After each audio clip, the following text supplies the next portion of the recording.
Where my happy married women at? Hey, where my happy married women at? Hey. Hello, everyone. Welcome to Bella's Corner, where the truth is delivered with love. Thank you so much for joining me. I greatly appreciate it. If you're new, welcome. Please don't forget to like, comment, share, and subscribe. And don't forget to turn on that notification bell so you don't miss any of my new uploads or when I go live. And ladies, always remember to keep it classy and never trashy.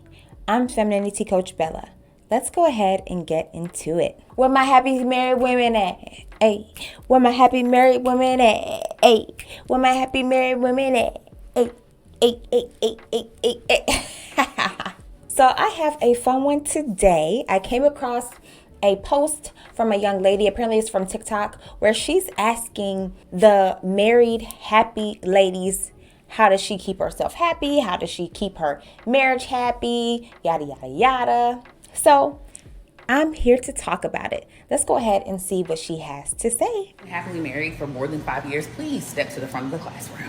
It dawned on me that I don't hear from enough married women. And maybe that is the key to your happiness, is that we don't hear from you because you're somewhere being happy. But sister, we want to know, what's the key? Seriously, how did you all start off your relationships? Like, I really want to hear from married women who are in happy relationships, healthy relationships. Like, what has been the key to you staying happy? Because as a grown-up woman myself, I know that it's not all about the man. It is absolutely not all about the man. It is more so about yourself. And as a single girlie, I want to know, what are y'all doing to keep yourselves happy and keeping your marriages happy and keeping your marriages whole? Because I don't want to hear from no more microphone munchkins. I really don't. If you have not been married for an extended period of time and you're not in a happy, whole, healthy relationship, bi-directional relationship with your partner, please don't talk no more. Please put the microphone down. Please give us the real tea and not the Instagram tea. We want to know really what's up, okay? What do we need to be doing better? Thank you. So, I just love this question because this is really kind of like the basis or the center of why I create content for the ladies. And by the way, I've got about 60 to 65% women who watch my videos, who are over here. So shout out to you ladies. That means you're here for the good and the bad. That means you're willing to take accountability and to listen to a sister, to a coach who's truly here to help you and not just feed you dogma, propaganda, lies, and feel-good messages. Because I could do all of that, but that is not what would have prepared me. If I were on the other end, that's not what would have prepared me to be the best wife I could be. I'm the type of woman that I need a little bit more of a spanking. You know what I'm saying? And it doesn't have to be physically, obviously, but with words like, hey, you need to check yourself. You need to think about that. You need to think about this. This is what other people are doing. This is not a good idea, because the best way to learn is from other people's experiences and not your own experiences, right? Experience is not the best teacher. Other people's experiences is the best teacher.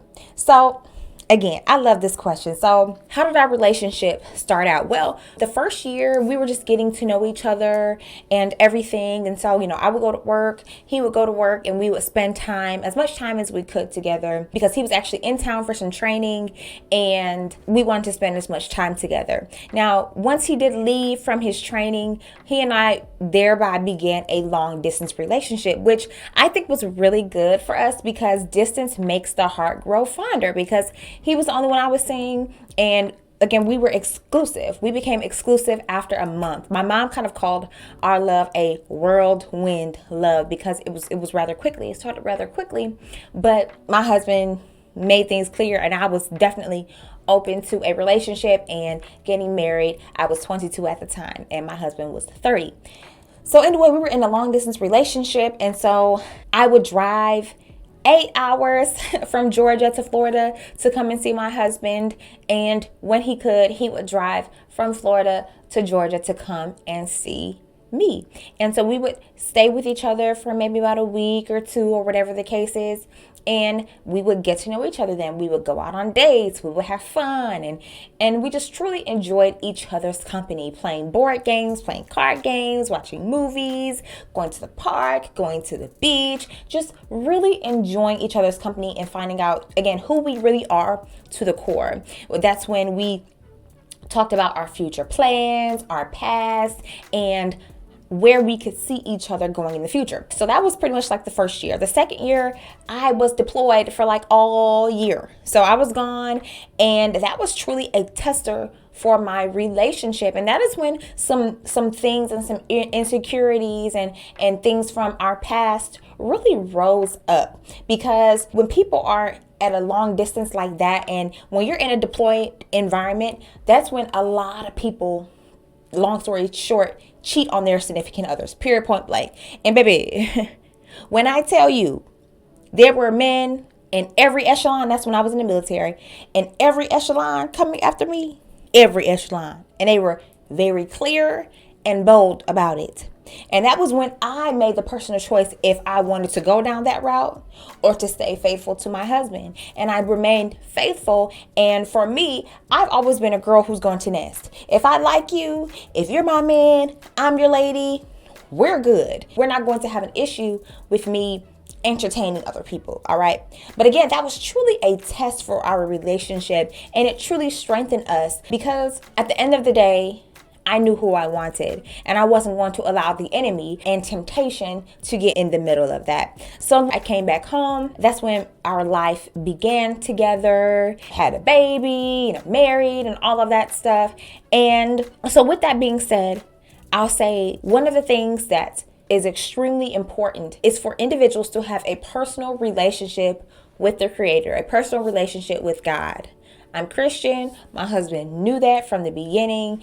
And so, of course, with my relationship with God, thereby reflects my relationship with my husband. If I respect my God, if I follow the Bible, follow his commandments, if I'm obedient and submissive to God, that would be thereby a direct reflection of how I would be as a wife. My relationship with God truly kept me grounded. And when it came to my morals, my values, and when I had moments of depression and low self-esteem and insecurities, it wasn't my husband who built me up, but it was God. It was God showing me and telling me who I was in him, how he saw me, and not how the world saw me. And that, again, is truly what grounded me. Now, another thing, y'all, ladies, we need some hobbies. I got into the gym and I really began to get really passionate about it, was getting fine and super confident in the body that I had built for myself. So hobbies, no matter what it is, the gym, sewing, cooking, dancing, creating some sort of art or, whatever, right? Having hobbies are really, really important. And they can be hobbies that you do with your man, but it's also fun if you have hobbies that are separate from your man, because that is a way to de-stress and that is a way to kind of just recalibrate on your own. So I think having my own personal hobbies that my husband supported is really what also kept me, quote, happy. Now, another thing, friendship. Having friendships outside of your relationship, but also with having a friendship with your man. Have fun, be flirty, and be fine, okay? That's what really helps the foundation of your relationship, is when you have a friendship. Do you enjoy being around this individual? Do you know him? Are you friendly to him?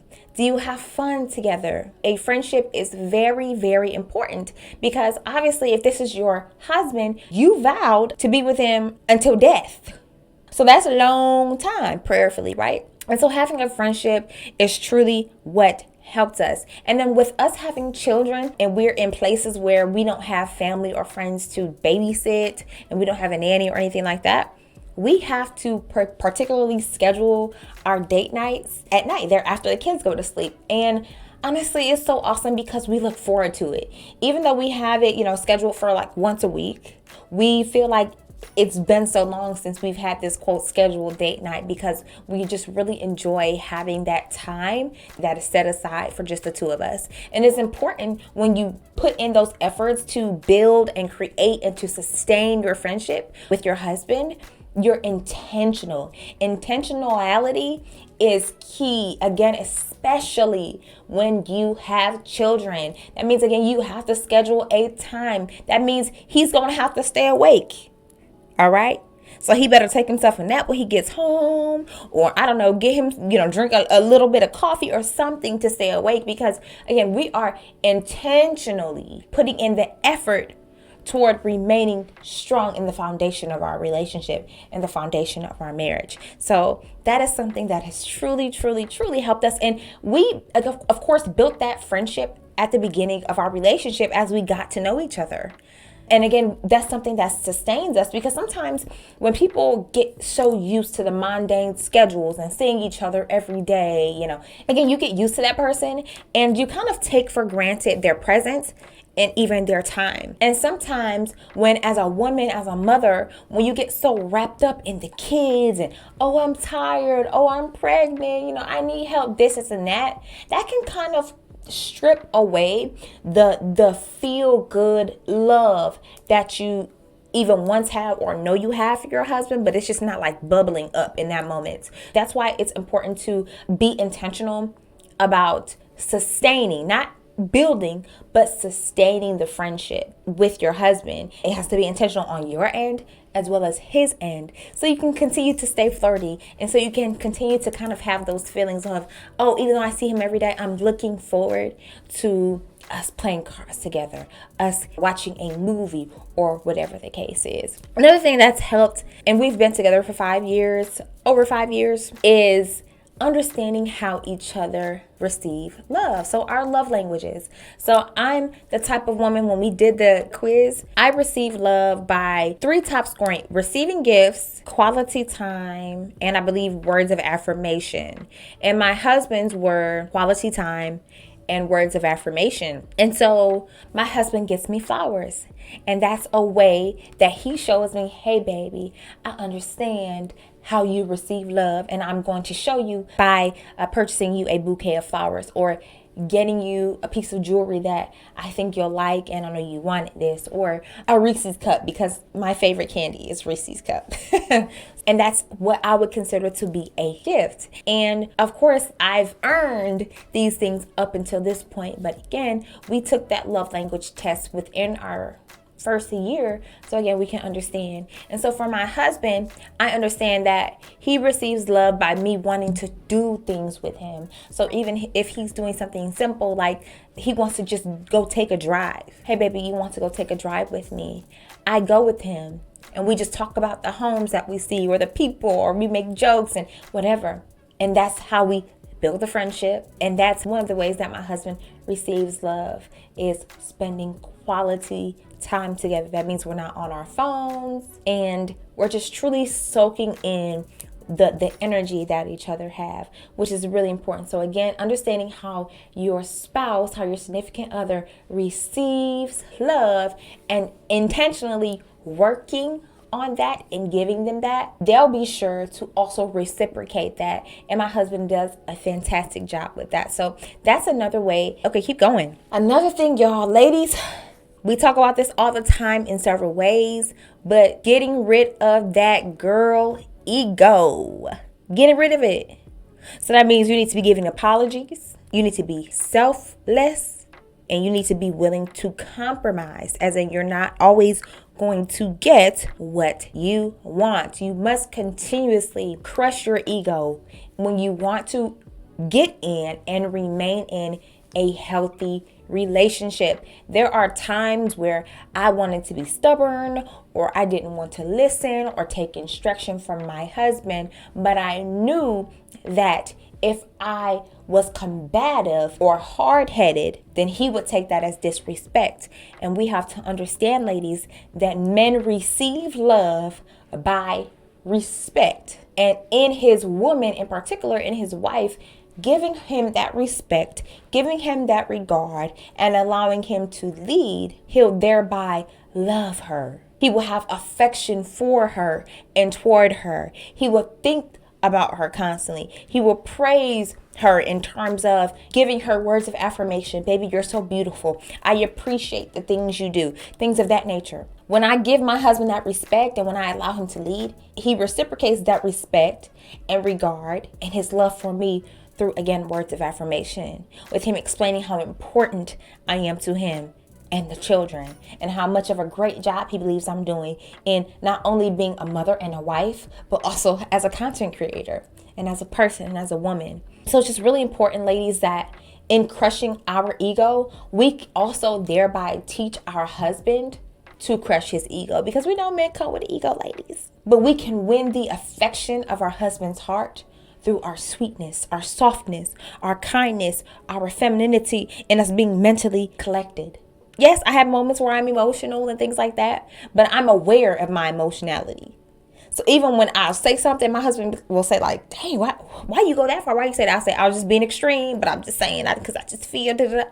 We must just be aware of ourselves, ladies. But in order to be aware, we have to be honest. And if we're honest with ourselves, that means we're, again, constantly crushing our ego over and over and over in order to get along with our significant other, in order to be able to compromise and understand, like, okay, I can't get what I want today, but maybe tomorrow or maybe later. Or when I really think about it, let me step back. I don't really need that. Or my reaction was unnecessary. Or what I'm, quote, requiring is unnecessary.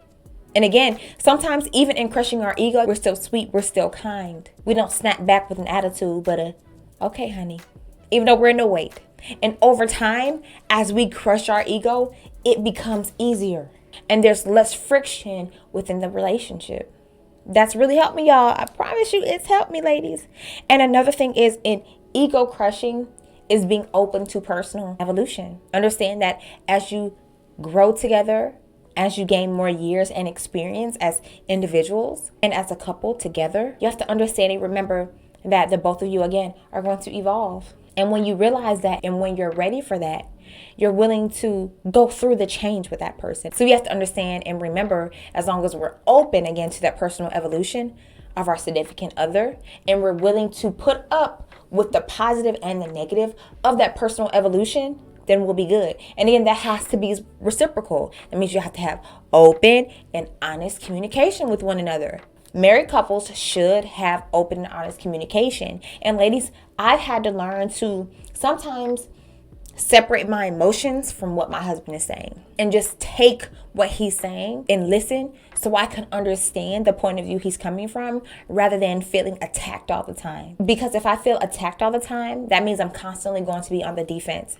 And if I'm constantly on the defense, that means I have a wall up. So that means I'm not letting him in, nor am I letting myself shine through, which can cause separation and friction within the relationship and within marriage. And that's what can drive a wedge between two people. And sometimes in doing that, you forget how much in common you have with your significant other, because you're so focused on the differences, because you're so focused on the defensive side, because you're so emotional and this and that, that you forget how good you two are together, because you're allowing, again, that small thing to drive a huge wedge between the two of you.